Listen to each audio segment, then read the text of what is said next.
नारायण,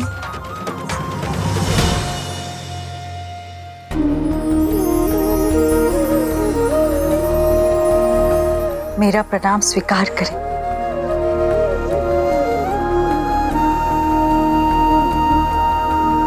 ओम नमो भगवते वासुदेवाय वासुदेवाय नारायण, कहिए मैना देवी, किस उद्देश्य से आप मेरे पास आई हैं?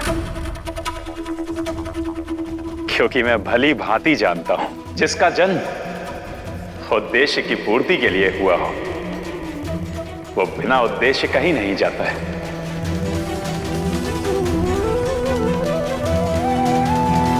नारायण, मैंने वर्षों से आपकी साधना की है। आप मेरे आराध्य हैं। एक भक्त, एक दुखियारी मां आपके सामने बड़ी आस लेकर आई है।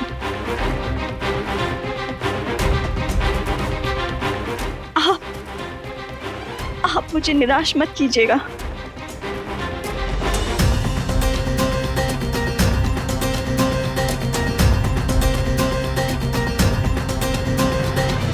मेरी दुविधा का निवारण केवल एक ही है, और वो है आप।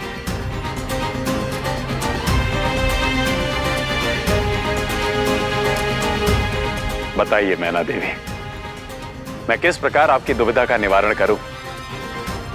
क्या आस है आपकी?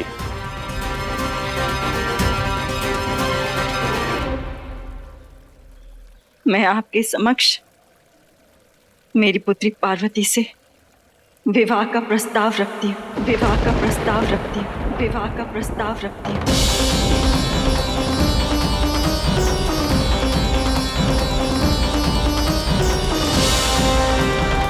मैं आपकी दुविधा से परिचित हूँ।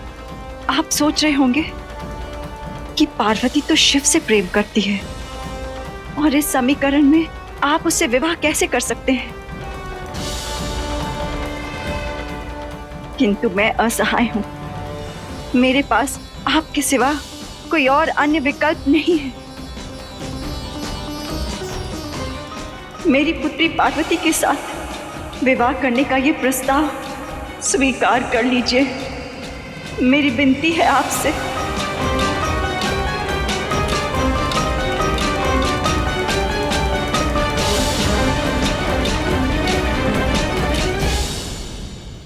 ठीक है, जैसी आपकी इच्छा।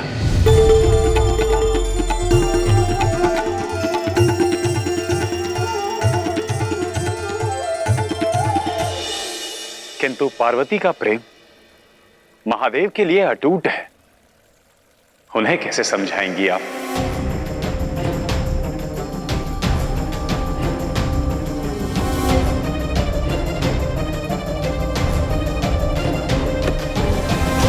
राजकुमारी पार्वती को समझाना व्यर्थ होगा प्रभु। पार्वती राजकुमारी के रोम रोम में शिव बसते हैं।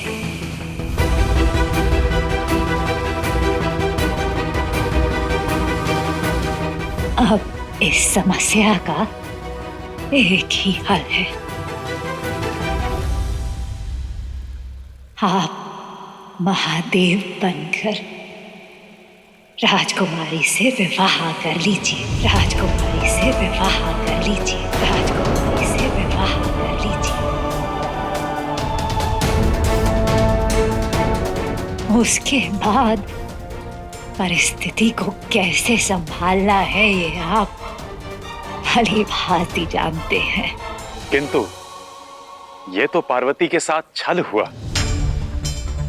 नारायण का कथन बिल्कुल सत्य है। मैं पार्वती के साथ छल नहीं कर सकती, बिल्कुल नहीं।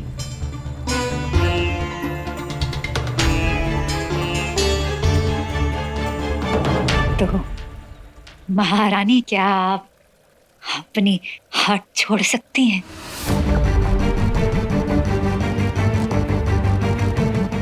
क्या आप राजकुमारी का विवाह शिव से करा सकती हैं?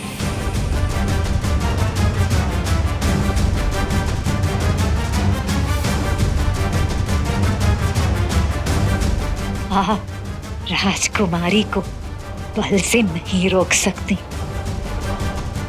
कल आपने उनका बल देखा है।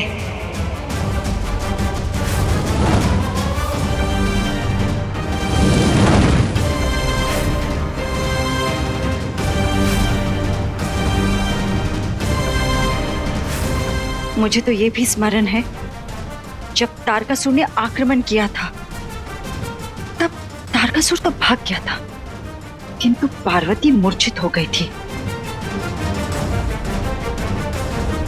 निसंदेह तारकासुर को भी पार्वती ने ही भगाया होगा। ये बात आप समझी है महारानी। जब बल हार जाता है तो विजय का मार्ग छल से होकर जाता है, और अपनी पुत्री के हित को साधना छल नहीं है महारानी। स्वयं नारायण ने सृष्टि के उत्थान के लिए कई बार छल किया है। एक बार विवाह हो जाए, उसके पश्चात नारायण के लिए कोई बड़ी बात नहीं है। राजकुमारी के हृदय से सारी स्मृतियों को मिटाना, और स्वयं नारायण कहेंगे तो अन्य देवी देवता भी राजकुमारी की सहायता करेंगे इस नए संबंध को स्वीकारने में। उचित कहा ना नारायण? हाँ माता, आपने उचित कहा।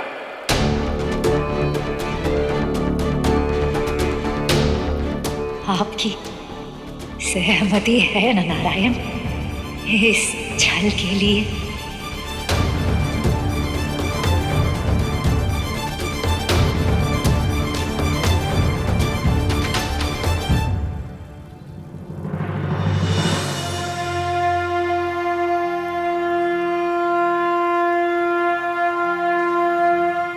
आप मेरी माता हैं। आपसे ही तो मेरी निर्मिति हुई है। आपकी इच्छा और प्रयोजन पर मुझे पूर्ण विश्वास है। नारायण, किंतु ये आपकी माता कैसे हुई? एक स्त्री अनंत काल की माता ही तो होती है, तो मेरी भी माता ही हुई। सत्य कहा आपने। मैं भी पार्वती की मां हूं, और आपके सामने उसके सुख और उज्जवल भविष्य के लिए आई हूं। आज मुझे आप ये आश्वासन दे ही दीजिए कि पार्वती से विवाह के पश्चात पार्वती सदा प्रसन्न रहेगी, और आप उसकी स्मृति से शिव को पाने की हट को मिटा देंगे। मुझे यह आश्वासन दीजिए आप।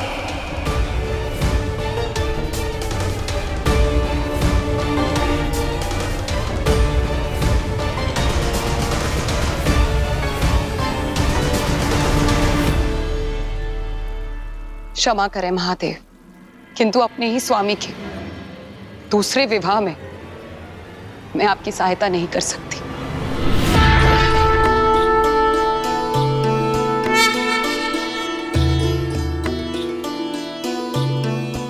कोटि कोटि प्रणाम आपको। सदा सुखी रहिए मैना देवी जी।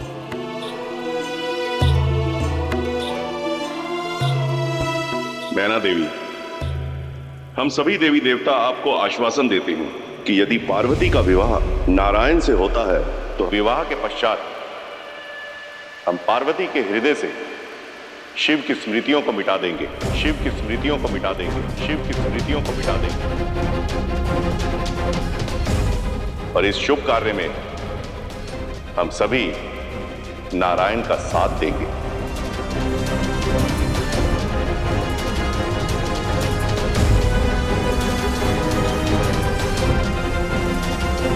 उमा, कैसी अद्भुत युक्ति खोजी है तुमने।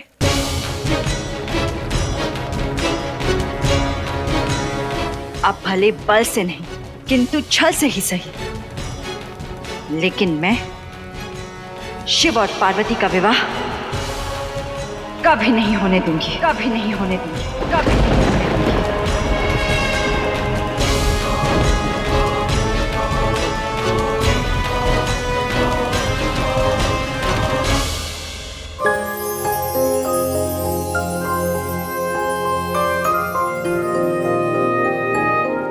नारायण नारायण। आप सबका बहुत बहुत धन्यवाद।